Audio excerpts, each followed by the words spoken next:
Hello guys, welcome back to your YouTube channel SKM study a way of success. मैं हूं आपका educator Shiv Mishra और यहां पर आप सभी के लिए लेकर आया हूं 24 फरवरी की। जी हां, बोर्ड की कॉपी आप किस प्रकार से लिखेंगे मैं सारा आपको A to Z समझाने वाला हूं, ठीक है ना।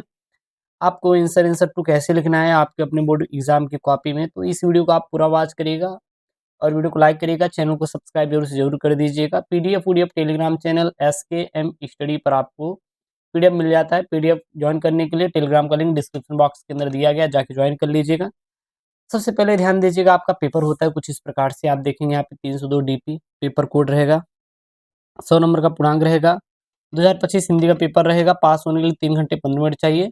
प्रारंभ जो 15 मिनट आपको मिलेंगे वो प्रश्न पत्र पढ़ने के लिए निर्धारित रहेंगे। इस प्रश्न पत्र में 2 खंड हैं, दोनों खंडों के सभी प्रश्नों का उत्तर देना क्या रहेगा बेटा, आवश्यक रहेगा, ठीक है। तो ये रहने वाला है। अब देखेंगे यहाँ पे 2 खंड रहेंगे। तो एक बात याद रखिए, जब भी आप अपने बोर्ड के पेपर को सॉल्व कर रहे हैं तो एग्जामिनर जब पहले ही आपका कॉपी देखता है ना, तो वो समझ जाता है कि अच्छा बच्चा पढ़ने वाला है या फिर नहीं। क्यों? क्योंकि first impression is the last impression, मतलब पहला प्रभाव बेटा अंतिम प्रभाव होता है। मतलब एग्जामिनर चाचा के ऊपर इंप्रेशन तगड़ा वाला डालना है, कुछ भी हो जाए कैसे भी हो जाए, इंप्रेशन जो है ना तगड़ा वाला होना चाहिए। उसके लिए आपको सबसे पहले क्या करना है कि जो खंड का उत्तर सबसे पहले आ रहा है आप उसका आंसर दीजिएगा, चाहे वो खंड क हो या फिर बात करें हम लोग खंड ख की। तो जिसका आंसर सबसे अच्छा आपको आ रहा है सबसे पहले उसी का चुनाव करिएगा। जैसे आप खंड क सबसे पहले आंसर करना चाहते हैं तो यहाँ आप डाल लेंगे खंड क। उसके बाद यहाँ पे देखिए प्रश्नोत्तर संख्या 1, 1 का क, 1 का ख, 1 का ग, 1 का घ। इस प्रकार से देखेंगे तो आपका यहाँ पे अंग तक है। कहाँ तक बेटा? अंग तक है। फिर आप दूसरे का क, दूसरे का ख, दूसरे का ग, दूसरे का घ, फिर अंग तक है, ठीक है ना। इस प्रकार से होने वाला है आपका पूरा पूरा पेपर। तो ठीक है गुरुदेव, कोई दिक्कत नहीं। तो सबसे पहले हमें क्या करना है, वो खंड का यहाँ पे डाल देना है आपको। हेडिंग डाल दें, यहाँ पे खंड का डाल दिए। उसके बाद प्रश्नोत्तर संख्या 1 डाल दीजिएगा, यहाँ पे डाल देंगे बढ़िया। उसके बाद स्केच से डालेंगे, स्केच से डालने के बाद बढ़िया लाइन खींच दीजिएगा। उसके बाद आपको इसका जो भी रहेगा, जैसे प्रश्नोत्तर संख्या 1 है। अब 1 में देखिए कितने सवाल है, क ख ग घ, और कौन बेटा यहाँ पे अंगा तक है। यहाँ पे लिख सकते हैं प्रश्नोत्तर संख्या पहला डाल के यहाँ पे क क्या है, डिप्टी के लेखक हैं। फिर जो भी आंसर है यहाँ पे अमरकांत है, यहाँ पे बी वाले का यहाँ पे इन्होंने आंसर दे दिया अमरकांत। फिर ख वाला क्या है, भारत की एकता के रचनाकार कौन है, वासुदेव सर्गवाल है। तो यहाँ देखिए भारत की एकता के रचनाकार बेटा वासुदेव सर्गवाल है। फिर यहाँ पे है निम्नलिखित में से हजारी प्रसाद द्विवेदी की रचना है कल्पलता है। तो ग का यहाँ पे निम्नलिखित में से हजारी प्रसाद द्विवेदी की रचना कौन सी बेटा, कल्पलता है। फिर ग वाला यहाँ पे है देखिए कि निम्नलिखित में से प्रोफेसर सुंदर रेड्डी की रचना कौन है, धरती के फूल। तो धरती के फूल है। इस प्रकार से क ख ग घ करके आप लिख सकते हैं। आपका एक भी नंबर कटने वाला नहीं है, बात ध्यान दीजिएगा। जितने भी छात्र छात्राएं हैं इस प्रकार से आप क ख ग घ अंगा करके लिख लेंगे। जब यहाँ पे प्रश्नोत्तर संख्या 2 शुरू होगा तो ऊपर डाल देंगे प्रश्नोत्तर संख्या 2। अब 2 का क कौन सा है, देखिए यहाँ पे निम्नलिखित में से अयोध्या सिंह उपाध्याय हरिओ द्वारा लिखित महाकाव्यात्मक रचना कौन सा, रसकलश है ना। तो आप देखिए निम्नलिखित में से अयोध्या सिंह उपाध्याय हरिओ द्वारा लिखित महाकाव्यात्मक रचना कौन सा बेटा, वैदेही वनवास है। तो यहाँ पे वैदेही वनवास को लिखा गया है। उसके बाद फिर ख वाला क्या है, यहाँ पे निम्नलिखित में से मैथिली सर्वगुप्त की रचना कौन सी, सिद्धराज है। तो यहाँ आप देखिए निम्नलिखित में से मैथिली सर्वगुप्त की रचना है बेटा सिद्धराज है, लिख दिया गया है। फिर ग वाला यहाँ पे क्या है, अयोध्या सिंह सॉरी अंग्रेज जी को निम्नलिखित में से किस काव्यकृति पर ज्ञानपीठ पुरस्कार मिला था, कितनी नाव में कितनी बार। तो आप देखिए लिख दिया गया है अंग्रेज जी को निम्नलिखित में से किस काव्यकृति पर ज्ञानपीठ पुरस्कार मिला, कितनी नाव में कितनी बार। तो इस प्रकार से आपको क्या करना है बेटा, पूरा ऑब्जेक्टिव आपको लिख देना है। फिर यहाँ पे घ वाला है देखिए, फिर यहाँ पे अंगा वाला है। तो जितने भी आपका ऑब्जेक्टिव रहने वाला है सेम टू सेम प्रोसेस में लिखिएगा, जैसे मैं आपको समझा रहा हूँ, ठीक ऐसे ही करके लिखेंगे। या फिर आप डायरेक्ट भी लिख सकते हैं, प्रश्नोत्तर संख्या पहले का क, पहले का ख, पहले का ग, ऐसे भी लिखेंगे तब भी आपको नंबर मिलेगा, वैसे लिखेंगे तब भी आपको नंबर मिला है। मैं 2-3 तरीका आपको सिखाया है। उसके बाद प्रश्नोत्तर संख्या 3 यहाँ पे शुरू होगा, और 3 यहाँ पे देखेंगे तो 2 है। क्या यहाँ पे 2 मिलेंगे इसमें? 3 क्या दिया गया, दिए गए गद्यांश पर आधारित निम्नलिखित प्रश्नों का उत्तर दीजिए। एक यहाँ पे गद्यांश है, साहित्य कला नित्य गीत अमोद प्रमोद अनेक रूपों में राष्ट्रीय जन अपने अपने मानसिक भाव को प्रकट करते हैं। लेकर कहाँ तक है बेटा, राष्ट्र के लिए स्वास्थ्यकर है। राष्ट्र के लिए क्या है यहाँ पे, स्वास्थ्यकर है, ये है। अब यहाँ पे 5 सवाल हैं, 5 क्या है सवाल है। अब ये नहीं आ रहा तो हम ये भी कर सकते हो, रमणीयता और नित्य नूतनता अन्योन्याश्रित है, रमणीयता के अभाव में कोई भी चीज मान्य नहीं होती। कहाँ तक है, सशक्त माध्यम है। मतलब आपके पास 2 ऑप्शन है, ये नहीं आ रहा है कोई दिक्कत नहीं, हम ये लिख देंगे। लेकिन लिखना दोनों में से कोई एक है, ये जरूरी है। लेकिन गुरुदेव हम आंसर देने का सबसे बेहतर तरीका क्या होना चाहिए, मैं आपको सिखा दे रहा हूँ। सबसे पहले आप प्रश्नोत्तर संख्या 3 डाल देना।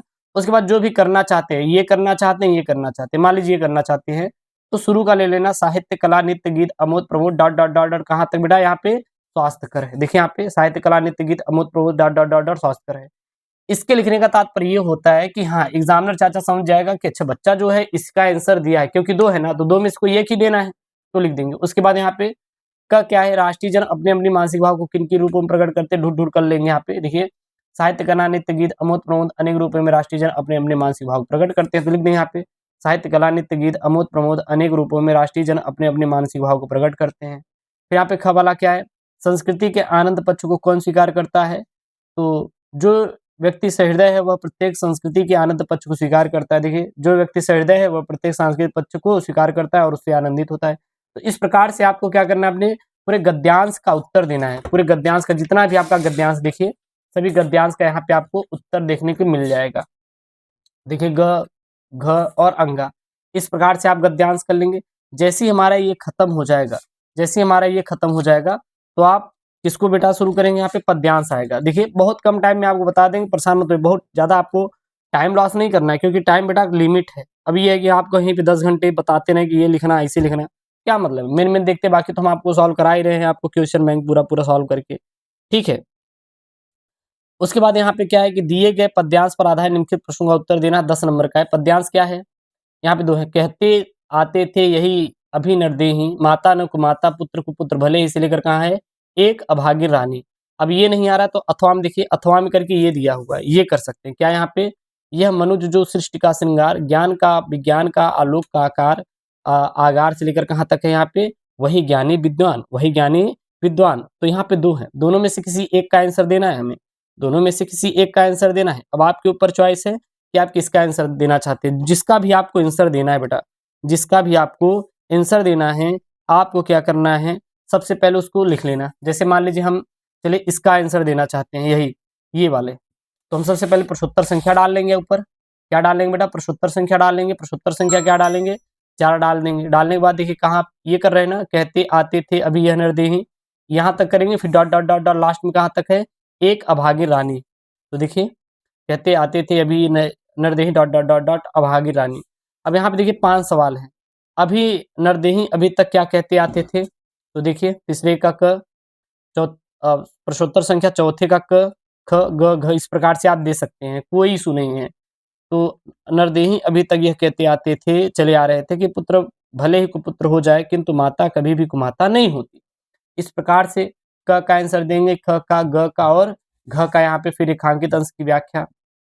अच्छा बता दें, रेखांकित अंश की व्याख्या में कुछ करना नहीं रहता, आप इसी को थोड़ा एक्सप्लेन करके लिख देंगे, वही बेटा रेखांकित अंश की व्याख्या बन जाता है। तो इसको लेके बहुत ज्यादा परेशान मत होना, गुरुदेव हुआ हो गया है क्या, हम तो डर गए। अरे डर क्यों गए बेटा, आप कर ले जाओगे, आपको बिल्कुल भी टेंशन नहीं लेना है, इसको लेकर तो बिल्कुल चिंता करना ही नहीं है। ये आप कर डालोगे, ये मैं आपसे प्रॉमिस करता हूँ, आप करके आओगे, परेशान मत होना इसको लेकर, ठीक। तो इस प्रकार से कर देंगे। उसके बाद प्रश्नोत्तर संख्या 5 शुरू होगा। बेटा 5 क्या है, यहाँ पे 5 जो है यह लेखक और कवि का साहित्यिक परिचय आएगा। देखिए यहाँ पे क्या है, यहाँ पे 5 का निम्नलिखित में से किसी एक लेखक का साहित्यिक परिचय देते हुए उनकी प्रमुख कृतियों का उल्लेख कीजिए। आर्ट वाले गुरुदेव जीवन परिचय आता है, क्या दिक्कत है यार, क्या दिक्कत है, साहित्यिक परिचय बस 2-3 लाइन का होता है, बहुत ज्यादा नहीं होता, ठीक है ना, तो दिक्कत होना भी नहीं चाहिए यार, है। प्रोफेसर सुंदर रेड्डी, डॉक्टर हजारी प्रसाद द्विवेदी, वासुदेव सरगवाल, यहाँ पे कितने 3 हैं। तो जिसका भी आंसर देना चाहते, जैसे मैं यहाँ पे वासुदेव सरगवाल का देना चाहता हूँ, यहाँ पे हेडिंग डालेंगे वासुदेव सरगवाल, फिर डालेंगे जीवन परिचय। क्या लिखेंगे इसमें, इसमें यही लिखेंगे भैया, इनके बारे में लिख देंगे, क्योंकि यहाँ पे बोला है 80 शब्दों में, तो 80 शब्दों में बोला है तो 80 शब्दों में लिखना है, ये नहीं मार छाप दीजिएगा। लिख देंगे वासुदेव सरगवाल का जन्म 1904 ईस्वी में मेरठ जनपद के खेड़ा ग्राम में हुआ था। इनके पिता लखनऊ में रहते थे, अतः इनका बचपन लखनऊ में ही व्यतीत हुआ और यही इनकी प्रारंभिक शिक्षा भी हुई। इन्होंने काशी हिंदू विश्वविद्यालय से एमए और लखनऊ विश्वविद्यालय से पांडिकालीन भारत नामक प्रबंध का एक डीलिट उपाधि इन्होंने प्राप्त की। बस दैट्स ऑल। फिर यहाँ पे इनके साहित्य में स्थान और इनके प्रमुख कृतियां लिख देंगे, काम खत्म हुआ, ठीक। आप कृतियां जरूर लिख देना ना। उसके बाद ख वाला यहाँ पे देखेंगे, ख वाला क्या बेटा, तो ख वाला यहाँ पे है आपका कि कवि है। देखिए यहाँ पे किसी एक कवि का साहित्यिक परिचय देते हैं, उनके प्रमुख कृतियों का उल्लेख कीजिए, अधिकतम शब्द 80 शब्दों में आंसर देना है। अयोध्या सिंह उपाध्याय, हरिवंश, सुमित्रानंद पंत, रामधारी सिंह दिनकर, 3 है, एक करना है। जैसे अयोध्या सिंह उपाध्याय के लिख रहे हैं तो सबसे पहले प्रश्नोत्तर संख्या 5 का ख लिख लेंगे, फिर इनका हेडिंग डालेंगे, फिर यहाँ पे जीवन परिचय डाल देंगे बेटा, है क्या इनके बारे में आप पूरा पूरा लिख देना। उसके बाद इनका लिखने के बाद आपको इनका जो साहित्यिक योगदान है वो, फिर इनकी जो प्रमुख कृतियां हैं वो यहाँ पे लिख देना हो गया। उसके बाद यहाँ पे आपका शुरू होगा, क्या शुरू होगा यहाँ पे, वो आपका शुरू होगा प्रश्नोत्तर संख्या 6। जब अपना प्रश्नोत्तर संख्या 6 शुरू होगा तो यहाँ पे ध्रुव यात्रा अथवा बहादुर कहानी का सारांश लिखिए, अथवा पंचलाइट अथवा बहादुर कहानी के उद्देश्य पर आपको प्रकाश डालना है। तो जिसका भी आपको लिखना है, चाहे ध्रुव यात्रा हो, चाहे पंचलाइट हो, बहादुर हो, तो यहाँ बढ़िया हेडिंग डाल लेंगे। हेडिंग डालने के बाद इनके बारे में जो भी आपको याद है कहानी के तौर पे आप पूरा भरते हुए चले जाएंगे, एक भी नंबर नहीं कटेगा, ये मैं आपसे वादा कर रहा हूँ, ये मैं आपसे वादा कर रहा हूँ, एक भी आपको नंबर नहीं कटेगा। अच्छा, इसका थोड़ा सा ना यहाँ पे हो गया, ठीक, ध्रुव यात्रा वाला हो गया, ये वाला इनका, ये वासुदेव सर्गवाल वाला यहाँ पे थोड़ा लिखा गया है, इसका ध्यान देना ना, ये वाला यहाँ पे, ठीक। फिर यहाँ पे आपका प्रश्नोत्तर संख्या 7 यहाँ पे कोई ना आगे पीछे हो गया। फिर यहाँ पे क्या है आपका स्ववृत्त खंड काव्य आएगा, तो स्ववृत्त खंड काव्य 7वां रहेगा, तो प्रश्नोत्तर संख्या 7वां लिख देंगे। अब यहाँ पे जो भी आप जिले के अनुसार लिखें, जैसे मुक्ति यज्ञ है, रश्मि रथी है, आलोक वृत्त है, तो जिसका भी आपको लिखना है आप हेडिंग डालिए अपने जिले के अनुसार, बढ़िया लिखते हुए चले जाइएगा। मैं तो यही कहूंगा कि आप एक खुद तैयार कर लेना, उसी बेस पे आपको जो भी आएगा, जो भी अगर आपको उत्तर आ रहा है, बस छापते लिखते चले जाना आंख बंद करके, और आपको बहुत ज्यादा ना सोचना है, ना कुछ करना है, ना लिखना है, ठीक, कोई दिक्कत नहीं होनी चाहिए। उसके बाद आपका आता है बेटा संस्कृत का गद्यांश पद्यांश। यहाँ पे क्या आएगा, संस्कृत का गद्यांश पद्यांश आएगा। इसको कैसे करेंगे, जब आपका खंड ख शुरू होगा तो ये 50 अंकों का शुरू होगा। सबसे पहले यहाँ पे 8वां क, यहाँ पे दिए गए संस्कृत गद्यांशों में से किसी एक का ससंदर्भ सहित अनुवाद कीजिए। यहाँ पे 2 गद्यांश रहेंगे, एक ये रहेगा, एक ये रहेगा, ठीक। तो जिसका भी करना चाहते हैं उसका चॉइस कर लीजिए। सबसे पहले खंड ख डालेंगे, प्रश्नोत्तर संख्या 8 डालेंगे, फिर इसमें अब क है एक, और एक बेटा देखेंगे आपका ख है। ख जो गद्यांश है, और क जो है ख श्लोक है यानी पद्यांश है, और क आपका गद्यांश है। तो जिसका भी आप देना चाहते हैं उसका शुरू का लास्ट का यहाँ पे लिख देंगे, अतिथि प्रथम कल्पे जना से लेकर dot dot dot dot dot, कहाँ तक, जहां तक है, कहाँ तक है देखिए यहाँ पे, यहाँ इत्तवोचन तक है, तो इत्तवोचन तक कर दिए। इसका बढ़िया संदर्भ लिख दीजिए यहाँ पे, और अनुवाद लिख दीजिए। इस प्रकार से आपको क्या करना है बेटा, आगे जो पद्यांश है उसका भी ऐसे ही करना है। यहाँ पे अब पद्यांश की बात करें उसका भी ख डालेंगे, फिर जो भी करना है उसको संदर्भ और अनुवाद कर देंगे, ठीक। उसके बाद आपका प्रश्नोत्तर संख्या 9 रहेगा। 9 देखेंगे तो यह आपका मुहावरे और लोकोक्तियां रहेगा। मुहावरे लोकोक्तियां 4 रहेगा, चारों में से कोई एक ही करना है। तो प्रश्नोत्तर संख्या 9 डालना, फिर अपने पैर पे खड़ा होना, वाक्य प्रयोग कर देना, आपको 2 नंबर तुरंत मिल जाएगा। 2 नंबर इतने लिखते ही मिल जाएगा, ठीक। ऐसी 10वां 11वां सब आप करते हुए चले जाना, कोई इशू नहीं होगा, ठीक। उसके बाद आपका यहाँ पे 11 वाला है, निम्नलिखित शब्दों में से किसी एक शब्द का अर्थ चयन करके लिखिए। 4 ठो हैं, तो यहाँ पे आप डायरेक्ट यहाँ पे दे सकते हैं कि क का पहला, दूसरा, ख का ये पहला, दूसरा, तीसरा, ख का, इस प्रकार से आप देते हुए चले जाएंगे। क्योंकि आप देखिए क है, क में पहला है, और कौन सा बेटा, दूसरा है, फिर ख में यहाँ पे 3 है, एक का करना है, फिर ग है यहाँ पे, तो क ख ग घ का, इस प्रकार से आपको आंसर देते हुए चले जाना, जैसे यहाँ पे मैंने आपको सिखाया है, ठीक।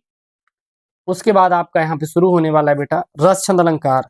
देखिए रस छंद अलंकार क्या है, यहाँ पे रस छंद अलंकार 12 का वीर अथवा हास्य रस का लक्षण से उदाहरण लिखिए, 2 नंबर का है।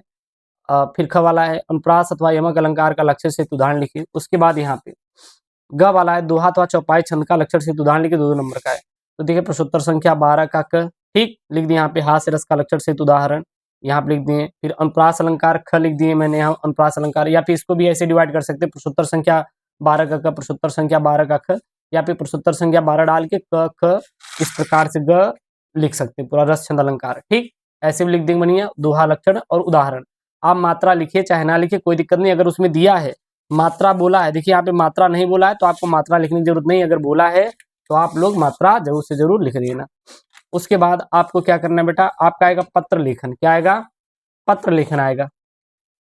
देखिए यहाँ पे पत्र लेखन क्या है, यहाँ पे तीसरा है किसी विद्यालय के प्रबंधक के नाम प्रवक्ता पद पर नियुक्ति होती, एक आवेदन पत्र लिखिए, अथवा होजरी की दुकान खोलने के लिए बैंक के शाखा प्रबंधक को एक आवेदन पत्र लिखिए, या फिर गंदगी पर जो भी देगा आप बढ़िया प्रश्नोत्तर संख्या 13 डालिएगा। हालांकि भी सफाई में लिखा गया है, तो जो भी आपका रहेगा यहाँ पे डालिएगा हेडिंग, बढ़िया सेवा में डालिएगा विषय, यहाँ पे जरूर से जरूर डालना है, सफाई है तो यहाँ पे जरूर डाल देना महोदय, फिर लास्ट में नाम मोबाइल नंबर अवश्य यहाँ पे प्रार्थी डाल देना। नाम में आपको अपना नाम ना डालना बल्कि अवश्य डालना, ठीक। उसके बाद प्रश्नोत्तर संख्या 14 जो आएगा, आज ही मैंने सिखाया निबंध लिखने का तरीका यहाँ पे। 9 नंबर का आएगा भ्रष्टाचार समस्या और समाधान, वन संपदा उसकी उपयोगिता, दहेज प्रथा अतीत और वर्तमान, भारत में आतंकवाद का निवारण, जनसंख्या नियंत्रण में परिवार नियोजन का महत्व। तो प्रश्नोत्तर संख्या 14 डालेंगे, फिर यहाँ पे भ्रष्टाचार समस्या और समाधान, और यहाँ प्रस्तावना डालिए, फिर क्या क्या इसके मेन पॉइंट, भ्रष्टाचार के कारण क्या क्या है। यहाँ पे आप डालेंगे बेटा, यहाँ पे भारत में भ्रष्टाचार क्यों बढ़ रहा है, भ्रष्टाचार को रोकने के उपाय क्या क्या है, भरते चले जाना यार आग बंद करके। फिर लास्ट में उपसंहार, तुरंत प्रस्तावना, बीच में की पॉइंट डालना है, काम खत्म हो। तो इस प्रकार से आप अपने 24 फरवरी हिंदी की बोर्ड कॉपी भर के लिख के आएंगे, मैं गारंटी देता हूँ आपको पूरा नंबर मिलेगा। ठीक, तो इस प्रकार से लिख के आना है। ऐसी वीडियो चाहिए तो चैनल को सब्सक्राइब करिए, वीडियो को प्लीज लाइक करिएगा, चैनल को प्लीज अपने दोस्तों के साथ शेयर कर दीजिएगा। ओके दोस्तों, थैंक यू, जय हिंद, टेक केयर, बाय बाय।